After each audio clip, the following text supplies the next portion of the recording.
करो दुर्योधन।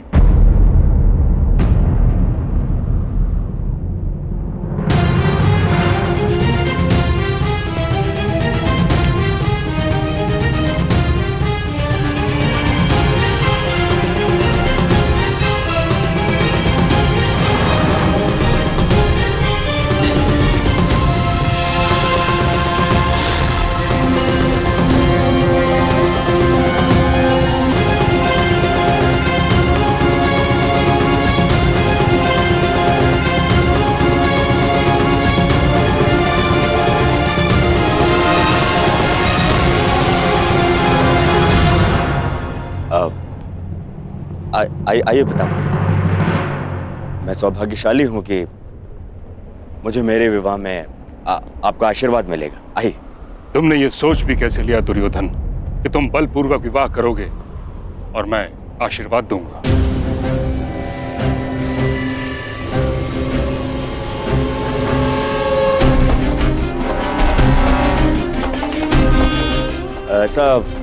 ऐसा नहीं है पितामह। ये विवाह भानुमति की सहमति से ही हो रहा है।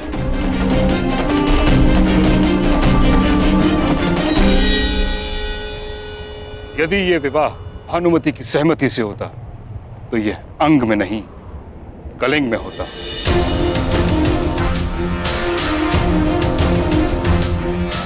तुम्हें हरण करने की आवश्यकता नहीं होती दुर्योधन।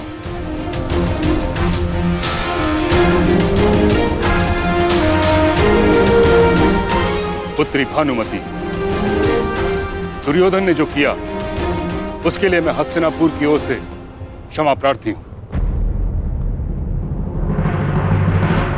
सच सच बताना पुत्री, क्या तुम ये विवाह किसी विवशता के कारण कर रही हो?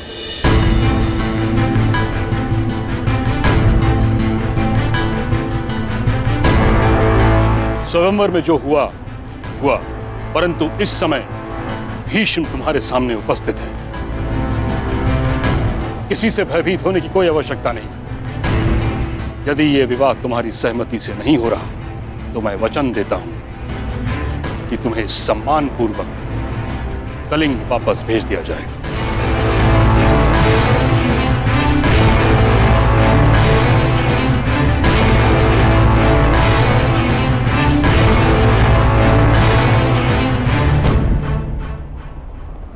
मैं सम्मान सहित जाना चाहती हूँ महामहिम।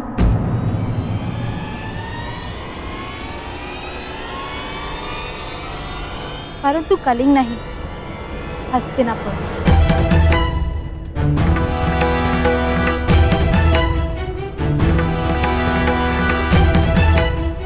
क्योंकि ये विवाह मेरी सहमति से हो रहा है।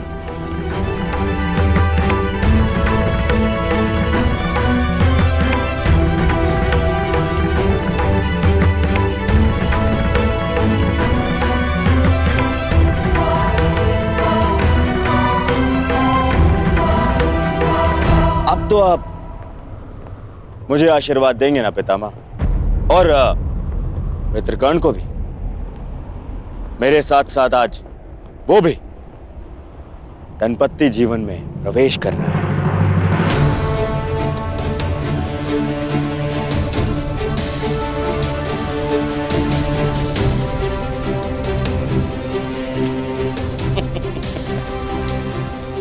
ऐसे क्या देख रहे हैं पितामह? कर्ण कुछ ऐसा तो नहीं कर रहा है जो आज से पूर्व ना हुआ।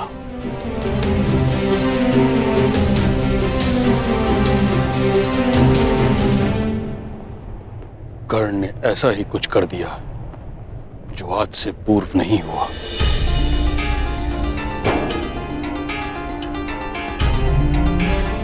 ये तुमने क्या किया कर्ण? धर्मं च लोभं च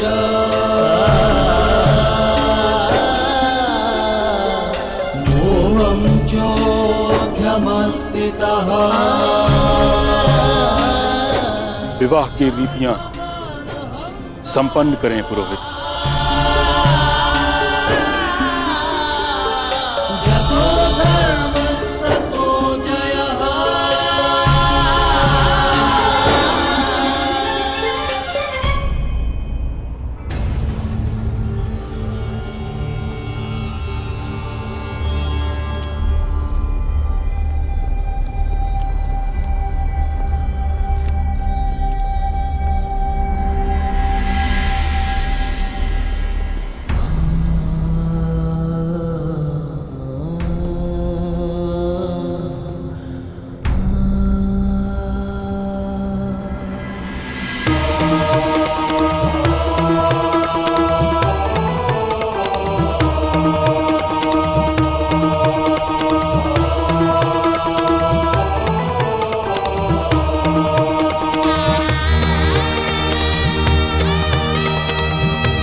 बधाई हो। जिसके पद स्पर्श से तुम्हारा पुष्प खिला, उसके साथ जीवन भी सुगंधित बीतेगा।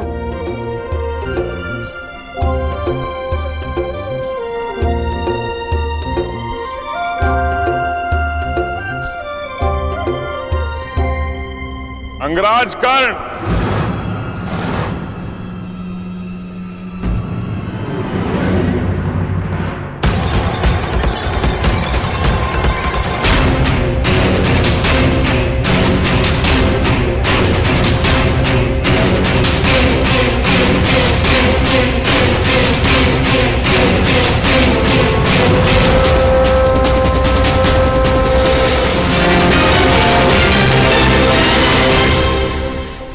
अंगराज कर्ण को विवाह की बधाई। जरासंध की शुभकामनाएं स्वीकार करो मित्र।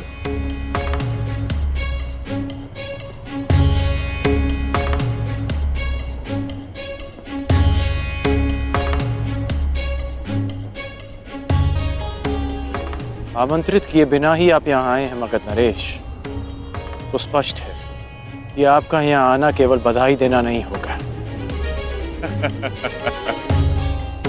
इस पूरे संसार में अकारण कुछ भी नहीं होता अंगराज। अगर जन्म का कारण होता है तो मृत्यु का भी कारण होता है।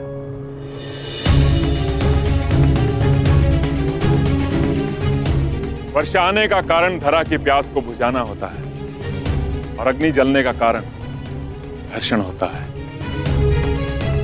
और दो लोग मित्रता भी इसी कारण से करते हैं, जो अपने शत्रुओं से अधिक बलशाली बन सके। मेरे यहां उपस्थित होने का भी एक कारण है, किंतु इतना समय है मेरे पास कि मैं तुम्हारे विवाह की औपचारिकताएं पूरी होने तक रुक सकता हूं। विवाह करो, कारण उसके पश्चात बताऊंगा।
मैं भुगतग्राम जा रही हूँ।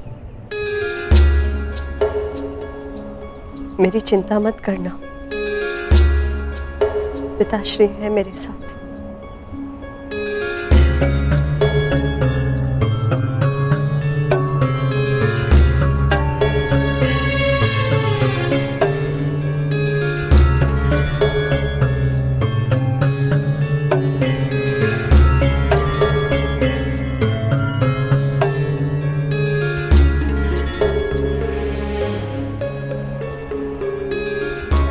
क्षमा करना कर्ण, सुप्रिया को माला देने से पूर्व मैंने उसमें से ये पुष्प निकाल लिया।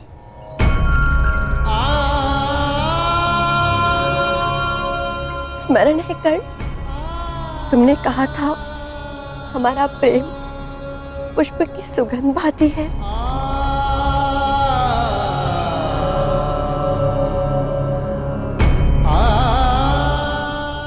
सुगंध जिसे केवल अनुभव किया जा सकता है, स्पर्श नहीं किया जा सकता।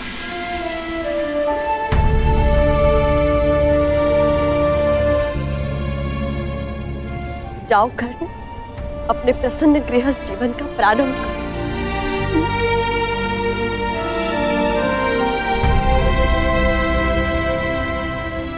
पता नहीं क्यों ऐसा नहीं लगता कि ये हमारी अंतिम भेंट है?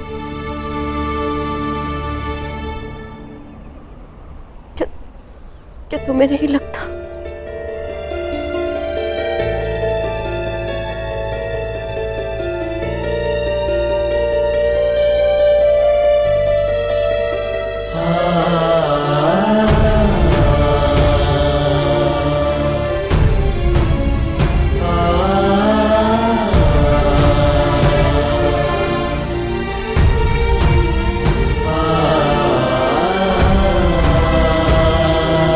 मैंने सदा तुम में अपना नायक देखा है, जिसके लिए उसका कर्तव्य सबसे महत्वपूर्ण है। सदा अपने धर्म पर टिके रहना, जो उचित लगे वही निर्णय लेना, ये मैंने तुम्हीं से सीखा है और वही किया है मैंने।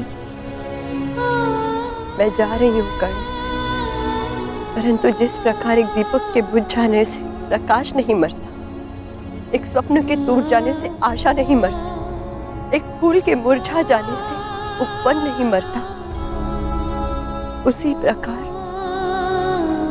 एक सहयात्री के तुम्हारे जीवन से चले जाने से तुम्हारी यात्रा समाप्त नहीं होगी।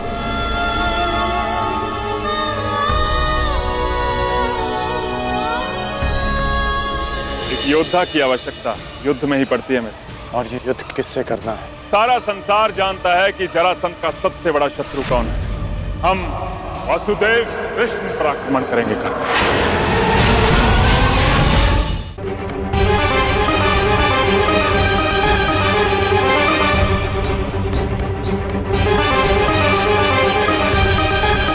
मुरझाए पुष्प की सुगंध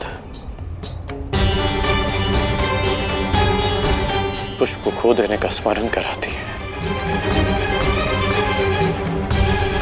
हमारा प्रेम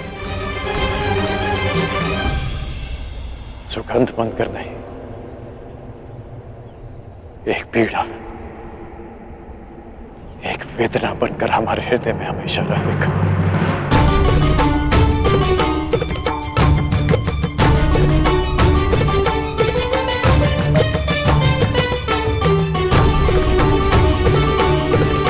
किसी भी रूप में सही करना, प्रेम तो रहेगा ना।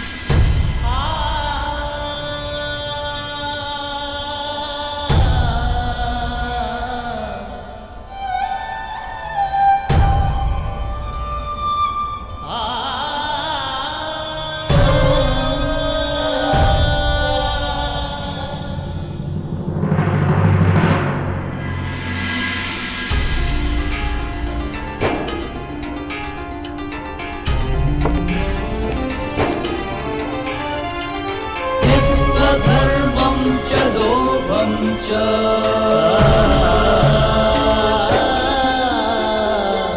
मोहं चोऽध्यमस्थितः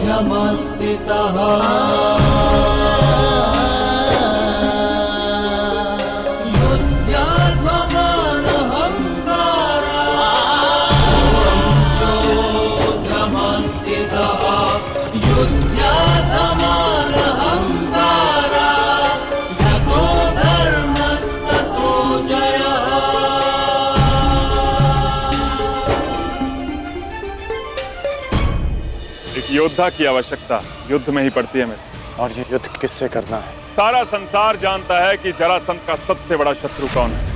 हम वासुदेव कृष्ण पर आक्रमण करेंगे कर्ण।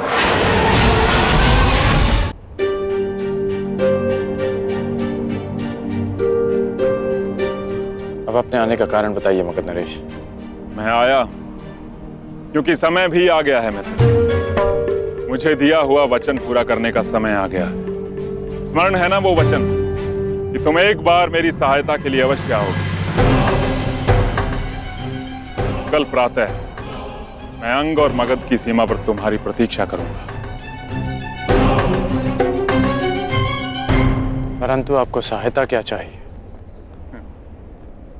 एक योद्धा की आवश्यकता युद्ध में ही पड़ती है मेरे। और ये युद्ध किससे करना है? मेरे सबसे बड़े शत्रु से। और ये सारा संसार जानता है कि जरासंध का सबसे बड़ा शत्रु कौन है। तुम्हें मेरे साथ मिलकर उससे युद्ध करना है। हम वासुदेव कृष्ण पर आक्रमण करेंगे कल।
आप प्रार्थना करते हैं राधे?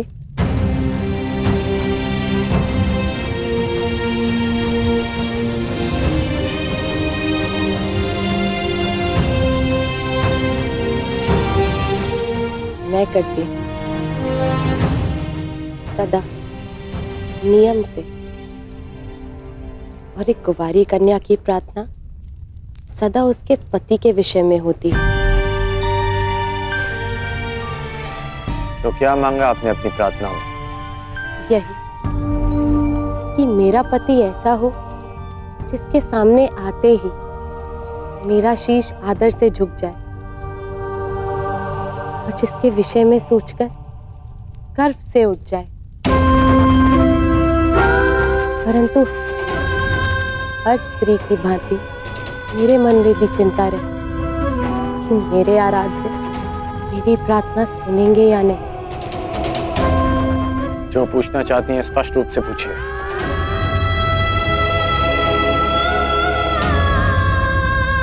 वैशाली कौन है अंगराज?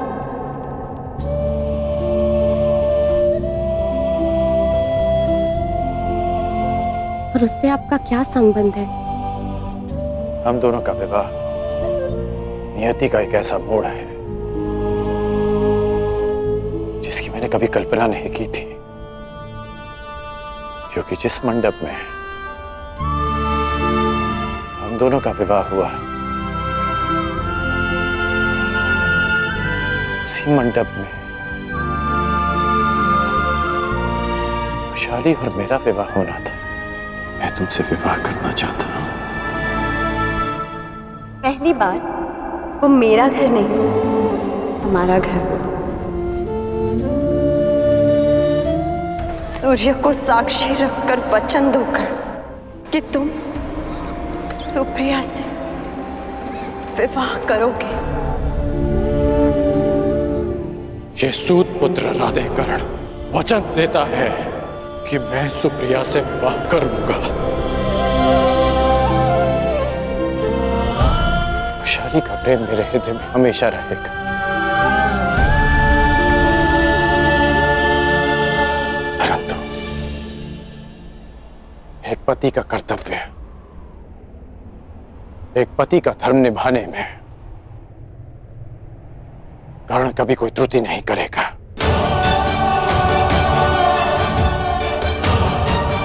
अब हम दोनों विवाहित हैं, इसलिए बस अंगराज, एक पत्नी के लिए इससे बड़ा सौभाग्य और क्या होगा कि उसका पति उसे कभी असत्य ना कहे।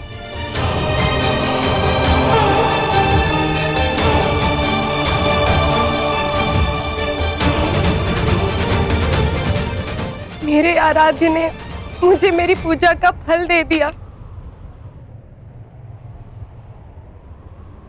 अंगराज, आपको भी उसी आराध्य की पूजा करनी चाहिए। प्रतीत होता है कि आपके आराध्य बड़े शक्तिशाली हैं। कौन है वो? कुछ कहते हैं कि वो देवों के देव हैं और कुछ उन्हें हमारी ही भांति मात्र एक मनुष्य मानते हैं, जो अजर नहीं, अमर नहीं, परंतु मेरे जैसे भक्तों के लिए वो मृत्यु, जीवन और जड़ से कहीं आगे है। आपने भी उनका नाम सुना होगा। वो है वासुदेव कृष्ण। कृष्ण, मुझे दिया हुआ वचन पूरा करने का समय आ गया। स्मरण है ना वो वचन कि तुम एक बार मेरी सहायता के लिए अवश्य आओगे। हम वासुदेव कृष्ण पर आक्रमण करेंगे।